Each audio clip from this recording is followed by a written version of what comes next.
done it, sir. Number two, sir, there are some daughters married and shifted the in-laws house. They are now also just unilaterally deleted. It is just because they shifted their houses. Sir, you will appreciate sometimes some people work some office, they go to they transferred other offices, they work somewhere. Sometimes the poor people, they purchase a flat, they shifted their addresses. But there the genuine people are staying there. But because of the name of logical discrepancy, now they change the name. Instead of logical discrepancy, when you gave order, sir, they violated. When we are not getting justice, when justice is crying behind the door, I quote Rabindranath Tagore. ন্যায় কি সত্যি দরজার আড়ালে কাজে? একজন নির্বাচিত মুখ্যমন্ত্রী যখন সুপ্রিম কোর্টে দাঁড়িয়ে বলেন কোথাও বিচার মিলছে না, তখন প্রশ্নটা আর রাজনৈতিক থাকে না, সাংবিধানিক হয়ে যায়। ভোটের আগে ভোটার তালিকার নামে কি চলছে বাংলায় সংশোধন নাকি সুপরিকল্পিত ছাঁটাই? এআই, মাইক্রো অবজারভার আর লজিক্যাল ডিসক্রিপেন্সির আড়ালে কারা কাদের নাম মুছে দিচ্ছে? যখন জীবিত মানুষ মৃত আর ন্যায় বিচার চুপ, তখন এই লড়াই কি শুধু মমতা বন্দ্যোপাধ্যায়ের নাকি দেশের গণতন্ত্রেরই? নমস্কার, আমি মধুরিমা ভৌমিক আর দৈনিক সংবাদ অনলাইনে আপনারা দেখছেন সত্যি আসলে বেদনাদায়ক। We are grateful. Bengal people are so happy that this court gave order that Aadhaar card will be one of the proof documents. But they said no, only with Aadhaar card. That in other states, sir, the domicile certificate is allowed. Sir, the family registered card is allowed. Sir, the government housing card is allowed. The health card is allowed. The bank books means whatever caste certificate is allowed. Only they targeted Bengal on the eve of election. Sir, four state opposition states are going for on the eve of election. But why after 24 years? What was the hurry to do it? What it takes 2 years? Only within 3 months. সবকিছু শেষ হয়ে যাচ্ছে, কোথাও ন্যায় মিলছে না, ন্যায় যেন দরজার আড়ালে কাজে। এই কথাগুলো কোনো রাজনৈতিক বক্তৃতা নয়।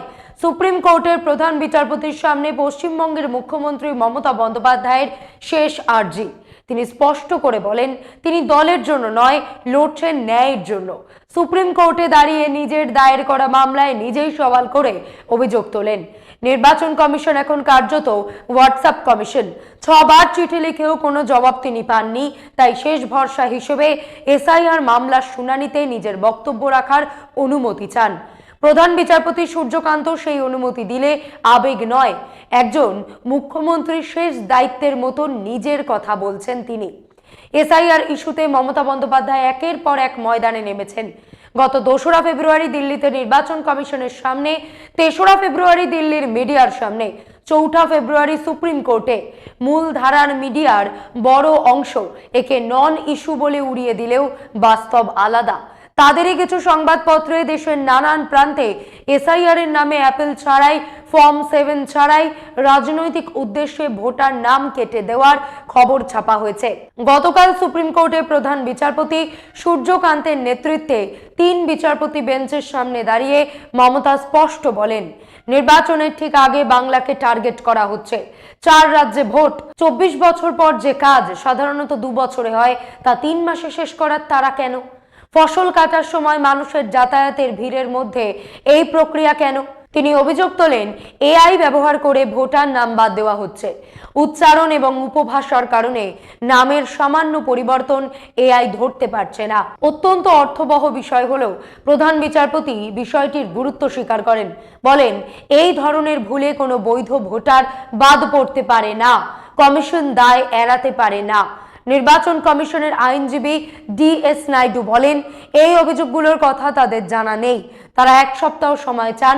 প্রধান বিচারপতি কড়া ভাষায় জানিয়ে দেন 1 সপ্তাহ অনেক দেরি, প্রক্রিয়ার সময়সীমা আছে, 10 দিনের বাড়তি সময় দেওয়া হয়েছে, এখন হাতে মাত্র 4 দিন, আর কোনো লাক্সারি টাইম নেই। এই প্রেক্ষাপটেই মমতা বন্দ্যোপাধ্যায়ের কথাটা আরো ভয়ঙ্করভাবে সত্যি শোনায়। সবকিছু কি তবে সত্যি শেষ হয়ে যাচ্ছে? কোথাও ন্যায় মিলছে না, ন্যায় যেন দরজার আড়ালে কাজে। এই ছবিগুলোতেই দেখা যাচ্ছে মমতা বন্দ্যোপাধ্যায় তার আইনজীবীদের সঙ্গে সামনের সারিতে বসে রয়েছেন। সামনে সুপ্রিম কোর্টের বেঞ্চ, প্রধান বিচারপতি সূর্যকান্ত, বিচারপতি জয়মাল্য বাগচি এবং বিচারপতি বিপুল এম পাঞ্চলি শুনানি নিচ্ছেন। মমতা বন্দ্যোপাধ্যায় আদালতে জানান কিভাবে বানান বা উপাধির সামান্য পরিবর্তনের অজুহাতে নোটিশ পাঠানো হচ্ছে, ভোটার তালিকা থেকে নাম কেটে বাদ দেওয়া হচ্ছে। এতে বিস্মিত হয়ে প্রধান বিচারপতি বলেন, এমনটা হওয়ার কথা নয়। এই অভিযোগ শুধু আদালতেই নয়, 2 এবং 3রা ফেব্রুয়ারি নির্বাচন কমিশন এবং দিল্লির মিডিয়ার সামনেও তিনি তুলেছেন। এসআইআর এর শিকার মানুষদের সঙ্গে নিয়ে তাদের মধ্যে অনেকেই জীবিত, অথচ মৃত দেখিয়ে নাম কেটে দেওয়া হয়েছে। এভাবে 58 লক্ষ ভোটারের নাম বাদ পড়েছে, কোনো আত্মপক্ষ সমর্থনের সুযোগ না দিয়েই। আরো 1,04,00,000 ভোটারকে লজিক্যাল ডিসক্রিপেন্সির নামে নোটিশ দেওয়া হয়েছে, তাদের নামও কাটার ঝুঁকিতে। মমতা বলেন, ডুপ্লিকেট নাম কাটতে আপত্তি নেই, আমরাও বলেছি, কিন্তু এআই বসিয়ে কি করা হয়েছে? বিয়ের পর মেয়েরা শ্বশুরবাড়ি গেলে ঠিকানা বদলায়, এটা আমাদের সামাজিক রীতি। সেই শিফটের ঠিকানাকে ক্যান্সেল বলে নাম কেটে দেওয়া হয়েছে। স্বামীর উপাধি নেওয়াকেও বাতিল করা হয়েছে, এটা সরাসরি নারী বিরোধী। সংখ্যালঘু, আদিবাসী, তপশিলি জাতির ক্ষেত্রেও একই ছবি। উপাধির ভিত্তিতে মানুষকে এসসি, নন এসসি, সংখ্যালঘু এভাবে ভুল শ্রেণীবিন্যাস করে বাদ দেওয়া হচ্ছে। প্রধান বিচারপতির বিস্ময়ের জবাবে মমতা স্পষ্ট বলেন, হ্যাঁ মাই লর্ড, এটাই হচ্ছে। বিয়ের পর নাম বা বাড়ি বদলালেই নাম কাটা পড়ছে। দরিদ্রকেও ঠিকানা বদলালে তাকে লজিক্যাল ডিসক্রিপেন্সি নয়, আদালতের চাপে এখন ইনকারেক্ট ম্যাপিং বলা হচ্ছে। প্রশ্ন উঠছে, আদালতের নির্দেশও কি অমান্য করা হবে? প্রধান বিচারপতি বলেন, লজিক্যাল ডিসক্রিপেন্সি যাচাই করতে কমিশনের সঙ্গে কর্মকর্তাদের একটি টিম পাঠিয়ে পরীক্ষা করা যেতে পারে। এটা নামের ভুল নাকি কেবল উপভাষার পার্থক্য, এর সংশোধন হতেই হবে। সরকারকে জবাব দেওয়ার জন্য একদিন সময় দেওয়া হবে। মমতা আরো বলেন, কমিশনের সামনে বিরোধীরা অভিযোগ নিয়ে গেলে যে আচরণ দেখা যায়, সুপ্রিম কোর্ট কখনো তা করেননি। আদালত কখনো বলেনি ভোট হারার ভয় মিথ্যে অভিযোগ তোলা হচ্ছে বা অনুপ্রবেশকারীদের রক্ষা করা হচ্ছে। তবু সত্য হলো, বিহার পর্ব থেকে এসআইআর নিয়ে এত নির্দেশের পরও শুনানি শেষ হয়নি, রায় আসেনি। নির্বাচন কমিশন সংক্রান্ত এই মামলায় আপাতত রায় স্থগিত রেখেছে সুপ্রিম কোর্ট। মুখ্যমন্ত্রী মমতা বন্দ্যোপাধ্যায়ের বক্তব্য আদালত শুনেছে, কিন্তু প্রশ্ন রয়ে যায়, 2রা ফেব্রুয়ারি তিনি যখন দলের সাংসদদের নিয়ে নির্বাচন কমিশনের দফতরে গিয়েছিলেন, সেখানে আসলে কি ঘটেছিল? এর সরকারি সত্য প্রকাশ্যে আসা জরুরি। কমিশন সূত্রের আড়ালে লুকাতে পারে না। মমতা অভিযোগ করেছেন, প্রধান নির্বাচন কমিশনার তাকে অপমান করেছেন। বৈঠক ছেড়ে বেরিয়ে এসে তিনি প্রকাশ্যে বলেন, নির্বাচন কমিশনের কাছ থেকে আর কোনো ন্যায়ের আশা নেই, তারা বিজেপির দালালের মতন আচরণ করছে। বিহারেও এসআইআর চলাকালীন বিরোধী সাংসদরা একই অভিযোগ তুলেছিলেন। যদি এমন আচরণ স্বাভাবিক হয়ে দাঁড়ায়, তবে প্রধান নির্বাচন কমিশনারের সঙ্গে হওয়া প্রতিটি বৈঠক ক্যামেরাবন্দি হওয়া এবং বিতর্ক উঠলে সেই রেকর্ডিং প্রকাশ করা উচিত। এসআইআর নিয়ে মমতার অভিযোগ গুরুতর। তিনি দেখিয়েছেন, এআই ব্যবহারের মাধ্যমে লক্ষ লক্ষ ভোটারের নাম কাটা হচ্ছে, জীবিত মানুষকে মৃত দেখানো হচ্ছে। বিয়ের পর ঠিকানা বা উপাধি বদলালেই নাম বাদ পড়ছে। 58 লক্ষ নাম ইতিমধ্যেই কাটা হয়েছে, আরো 1,04,00,000 ঝুঁকিতে। তার দাবি, যেসব আসনে তৃণমূল জেতে সেখানে হাজার হাজার নাম কাটা হয়েছে। বিজেপি জেতা আসনে তুলনামূলক কম। বিজেপি শাসিত রাজ্য থেকে বাংলায় আসা মাইক্রো অবজারভারদের ভূমিকা নিয়েও বিস্ফোরক অভিযোগ তোলেন মমতা। তারা ইআরওর ক্ষমতা কার্যত দখল করে নাম মুছে দিচ্ছেন। সুপ্রিম কোর্ট নির্দেশ দিয়েছে, বানানের গরমিল বা উপভাষার কারণে নাম কাটার আগে সংবেদনশীল হতে হবে। প্রয়োজনে বিএলওর সই বাধ্যতামূলক করা হবে। এই নির্দেশটাই মমতার বড় সাফল্য। মমতার বক্তব্য স্পষ্ট, ভোটের আগেই ভোটার তালিকার নামে বড়সড় খেলা চলছে। তিনি প্রশ্ন তুলেছেন, এত নাম কাটার পর কতজন অনুপ্রবেশকারী ধরা পড়েছে? সীমান্ত যেহেতু কেন্দ্রের হাতে, তবে দায় কার? আজ একজন মুখ্যমন্ত্রী বলছেন সব দরজা বন্ধ, বার্তাটা পরিষ্কার। গণতন্ত্রের সাধারণ মানুষের অবস্থাও ঠিক এমনই হয়ে যাচ্ছে। ঘটনা বললাম, চলুন এবার রাজনৈতিক বিশ্লেষণে যাওয়া যাক। পশ্চিমবঙ্গের নির্বাচনী মাঠটাকে বিজেপি কিন্তু এখনো চিনে উঠতে পারছে না। এখানে মোট জনসংখ্যার প্রায় 1/3 যেমন সংখ্যালঘু রয়েছে, পাশাপাশি তেমনি 15 থেকে 16 এমন ভোটার রয়েছেন যারা গোড়া থেকে উদারবাদী বামপন্থায় বিশ্বাসী। এছাড়া বড় একটা ভোট ব্যাংক, যা জ্যোতি বসুর হাত ধরে তৈরি হয়েছিল। জমিদারি উচ্ছেদ এবং অপারেশন বর্গার ফসল বৃহত্তর গরিব কৃষক সম্প্রদায়। এরা জাতি ধর্ম নির্বিশেষে মূলত অর্থনৈতিক শ্রেণীর ভিত্তিতে গড়ে ওঠা একটি বড় ভোট ব্যাংক। যা ছিল বামেদের অচলায়তন তৈরির বুনিয়াদ। মূলত জ্যোতি বসু এই ভোট ব্যাংক তৈরি করেছিলেন বুদ্ধদেব ভট্টাচার্যের হাতে, যার গঙ্গা প্রাপ্তি ঘটে। তার বাইরে আরও একটি বড় ভোট ব্যাংক দক্ষিণবঙ্গের বিস্তৃত জঙ্গলমহলের আদিবাসী, তার সঙ্গে বাউরি বাগদি সম্প্রদায়। ঝাড়খণ্ডের ভোটের মুখে হেমন্ত সোরেনকে জেলে পুরে দেওয়ার পর থেকে যারা রাষ্ট্রীয় শাসকদের উপর ক্ষুব্ধ, আরও একটা সংখ্যাগুরু ভোট ব্যাংক বঙ্গে উল্লেখযোগ্য। ওপার বাংলা থেকে এপার বাংলায় শরণার্থী হয়ে আসা নমশূদ্র বা মতুয়া ভোট ব্যাংক। রাজনৈতিক বিশ্লেষকদের মতে রাজ্যের অন্তত 40টি বিধানসভা আসনে মতুয়া ভোট নিয়ন্ত্রক শক্তি। 2021 সালের বিধানসভা ভোটে অবশ্য 30টি আসনকে মতুয়া প্রভাবিত হিসেবে ধরা হয়েছিল, কিন্তু 26-এর নির্বাচনের ময়দানে এই সংখ্যাটা বেড়ে 39 হয়ে গেছে। আর যদি পরোক্ষ এফেক্ট ধরা হয় তাহলে 60 থেকে 70টি আসনে মতুয়া ভোট অনেক পাশা পাল্টে দেওয়ার ক্ষমতা ধরে। 24-এর লোকসভা ভোটে বাংলার হিন্দু ভোটের প্রায় 70% পেয়েছিল বিজেপি। এর মধ্যে মতুয়ারা দেশের স্থায়ী নাগরিকত্বের আশায় দুহাত উপর করে বিজেপিকে ভোট দিয়েছিলেন, কিন্তু অন্যদিকে 27 থেকে 30% যে মুসলিম ভোট তার সিংহভাগ পড়েছিল জোড়াফুলে। 120 থেকে 125টি আসনে মুসলিম ভোট বঙ্গে এক্স ফ্যাক্টর। এই 120 থেকে 25টি আসনে মুসলিম ভোট 20% বা তারও বেশি। বাংলায় এমন 46টি আসন রয়েছে যেখানে মুসলিম ভোটার 50%-এর বেশি। এর বাইরে 16টি এমন আসন রয়েছে যেখানে সংখ্যালঘু ভোট 40 থেকে 50%। আবার এর বাইরে 33টি এমন আসন রয়েছে যেখানে এই ভোট ব্যাংক 30 থেকে 40%। মুর্শিদাবাদ জেলার 26টি আসন, মালদার 12টি আসন, উত্তর দিনাজপুরের 7টি আসন সমেত 10টি জেলার 150টি আসনে মুসলিম ভোটের প্রভাব রয়েছে। ফলে বিজেপিকে নবান্নের গদিতে বসাতে হলে সর্বাগ্রে মমতার মুসলিম ভোট ভাঙতে হবে। সেটা হুমায়ুন কবিরের মতন নেতাকে দিয়ে কতদূর সম্ভব হবে লাখ টাকার প্রশ্ন। কারণ হুমায়ুন মূলত দলবদলু হিসেবেই তার জেলা মুর্শিদাবাদে পরিচিত।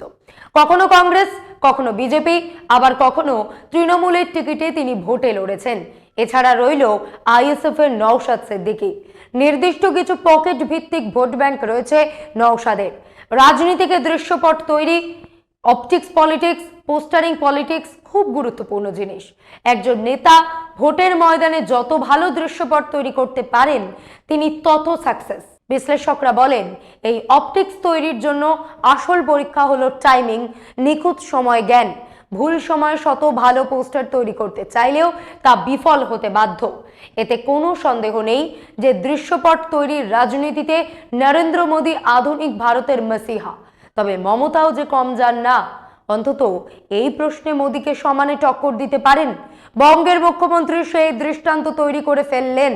আজ কলকাতা থেকে প্রকাশিত বাংলা দৈনিকের প্রথম পাতায় একটি প্রতিবেদনের শুরুতেই লেখা হয়েছে, সুপ্রিম কোর্টের প্রধান বিচারপতির এজলাস নাকি কলকাতার কোনো বিখ্যাত দুর্গাপুজোর মণ্ডপ বোঝাই দায় হয়ে গেছিল। সুপ্রিম কোর্টের বাইরে ঠিক থেকে ভিড় থেকে কেউ বলছিলেন শেরনি, কেউ আবার বলছিলেন মমতাকে দেখে বাকিদের শেখা উচিত যে কিভাবে রাজনীতি করতে হয়। এসআইআর নিয়ে মমতার দায়ের করা মামলায় পরবর্তী শুনানি আগামী 9 ফেব্রুয়ারি। তৃণমূল সূত্রে খবর পেয়েছি সেদিনও সুপ্রিম কোর্টের সওয়াল করতে পারেন বঙ্গের মুখ্যমন্ত্রী।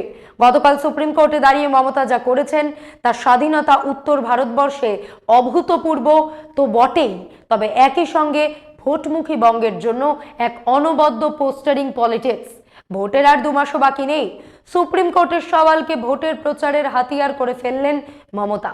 সাধারণ মানুষকে বার্তা দিতে চাইলেন, এই দেখুন আপনাদের জন্য লড়েই চলেছেন মমতা ব্যানার্জি।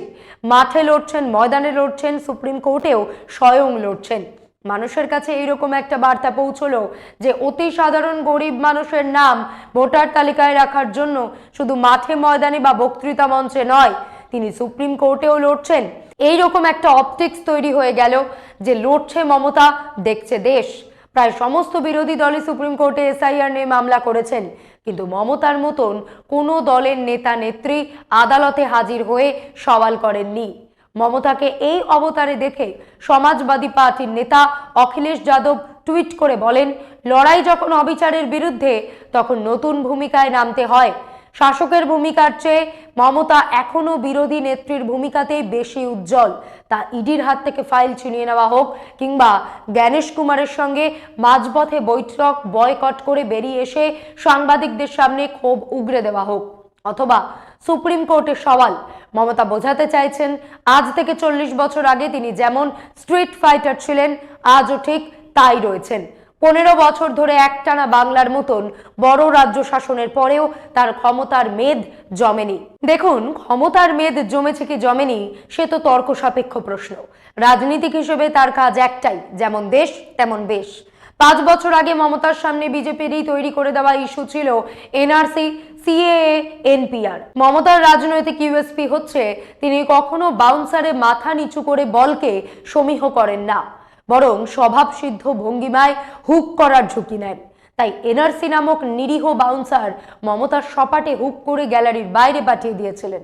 এসআইআর নিয়ে বিজেপি কতদূর কি বাসর রচনা করেছে আমাদের জানা নেই, জানার রাস্তাও নেই। এর মাল্টিপ্লাই ইমপ্লিকেশন কি হতে চলেছে সেটাও এখনই বলা মুশকিল। কিন্তু এসআইআর এর প্রথম 10 ওভারে আউট হওয়ার ঝুঁকি নিয়েও মমতা যেভাবে আগ্রাসী মেজাজে ব্যাট চালিয়ে খেলছেন, রাজনীতির 22 গজে তা বিরল। এরপর নরেন্দ্র মোদী গতবারের মতন রবি ঠাকুরের অনুকরণে লম্বা দাড়ি রেখে গলায় শাল জড়িয়ে বাংলায় প্রচারে এসে ব্যঙ্গের ছলে সুর করে দিদি ও দিদি বলার ঝুঁকি নেবেন কিনা বলা সম্ভব নয়। আপনাদের নিশ্চয়ই মনে আছে 24 লোকসভা ভোটের সময় প্রচারে হেলিকপ্টারে বসে মাছ খাওয়ার ছবি শেয়ার করেছিলেন তেজস্বী যাদব। ওই তুচ্ছ ঘটনাকে বড় ইস্যু বানিয়ে ফেলেন প্রধানমন্ত্রী। আবার তখনই ওই মৎস্য ইস্যু লুফে নিয়েছিলেন অভিষেক বন্দ্যোপাধ্যায়। তৃণমূলের সেনাপতি অভিষেক মোদীর বক্তব্যকে সিরিয়াস নোট হিসেবে তুলে ধরে এই বলে পাল্টা প্রচার শুরু করেন যে দেখুন, এই বিজেপি পশ্চিমবঙ্গে ক্ষমতায় এলে মাছে ভাতে বেড়ে ওঠা বাঙালির বাদ থেকে মাছটাই কেড়ে নেবে। বিজেপির টার্গেট কি? পশ্চিমবঙ্গের ভোটটাকে ত্রিমুখী প্রতিদ্বন্দ্বিতায় বদলে দেওয়া, অথচ বাস্তব বলছে ভোটের ময়দান দ্বিমুখী। খেলা মূলত দুই দলের মধ্যে। কংগ্রেস সিপিএম যদি ফের জোট হয়ে লড়ে, স্বাভাবিকভাবেই তারা যে ভোটটা পাবে সেটা মূলত বিজেপি মুখী ভোট। মমতার ক্ষেত্রে বিজেপির মুশকিল হচ্ছে তারা বুঝে উঠতে পারছে না তৃণমূল নেত্রীর সঙ্গে সরাসরি টক্করের রাজনীতিতে নামবে নাকি মমতাকে ছাড় দিয়ে বাকি মাঠটা দখল করতে নামবে। অন্য রাজ্যের ক্ষেত্রে কি হয়? বিরোধী শিবিরে খুব শক্তি প্রতিদ্বন্দ্বী থাকলে তারা তাদের চিরপরিচিত আর্টিফিশিয়াল ইলেকটোরাল হিন্দুত্বে ফিরে যায় এবং তাতেই বাজিমাত করে। বাংলায় মেরুকরণের হাওয়া জোরালো হয়েছে, এটা ঠিক। এই কাজে বিজেপি ইতিমধ্যে 100তে 80 পেয়ে গেছে। বাংলার মানুষের সঙ্গে কথা বললেও পোলারাইজেশন এফেক্ট স্পষ্ট বোঝা যাচ্ছে। কিন্তু হলে কি হবে? গো বলয়ের হিন্দি হিন্দু হিন্দুস্তান পলিটিক্সের মতন সহজ কৌশল বাংলায় এখনো পরীক্ষিত নয়।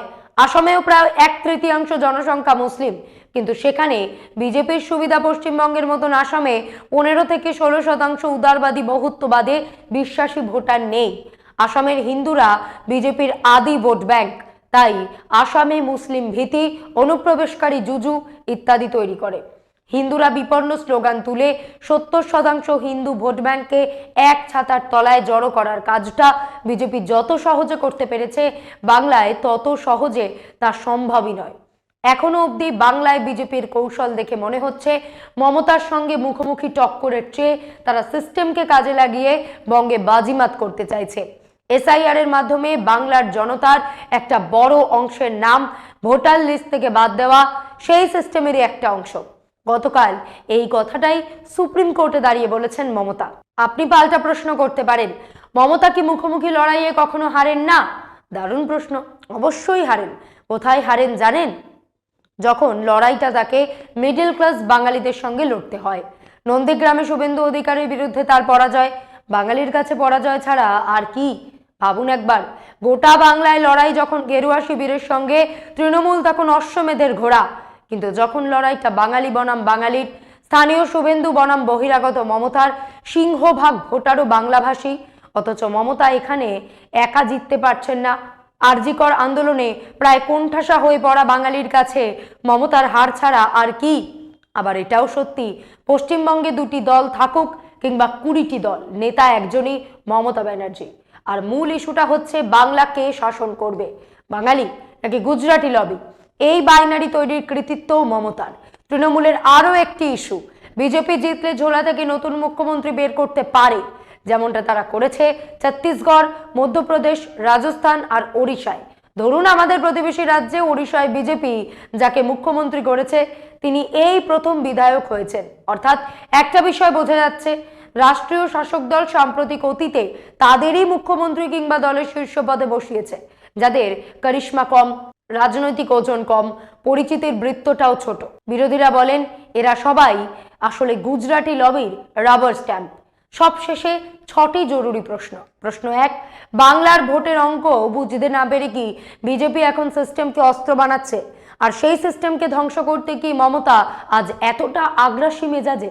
প্রশ্ন 2, মাঠে মমতার সঙ্গে টক্কর দিতে না পেরে কি ভোটার লিস্টটি বদলে ফেলার পথ বেছে নেওয়া হয়েছে? প্রশ্ন 3, সংখ্যালঘু, আদিবাসী, মতুয়া আর উদারবাদী ভোটার বাংলার মাঠে এই বহুত্বই কি বিজেপির সবচেয়ে বড় সমস্যা? প্রশ্ন 4, এসআইআর কি প্রশাসনিক প্রক্রিয়া নাকি ভোটের আগে পরিকল্পিত ছাঁটাই অভিযান? প্রশ্ন 5, এই লড়াইটা কি সত্যি দল বনাম দল নাকি বাঙালি বনাম বহিরাগতর ক্ষমতার লবি? আর শেষ প্রশ্ন 6, ভোটে হারানোর ভয় যদি আগে থেকেই ভোটারকেই হারিয়ে দেওয়া হয় তবে বাংলায় গণতন্ত্রের মানে ঠিক কি দাঁড়ায়? আপনারা ভাবুন। আজ এই পর্যন্তই। এমন আরো বিষয় জানতে অবশ্যই সাবস্ক্রাইব করুন, লাইক, কমেন্টে শেয়ার করুন। দেখতে থাকুন দৈনিক সংবাদ, শুধু না আমি যথেষ্ট।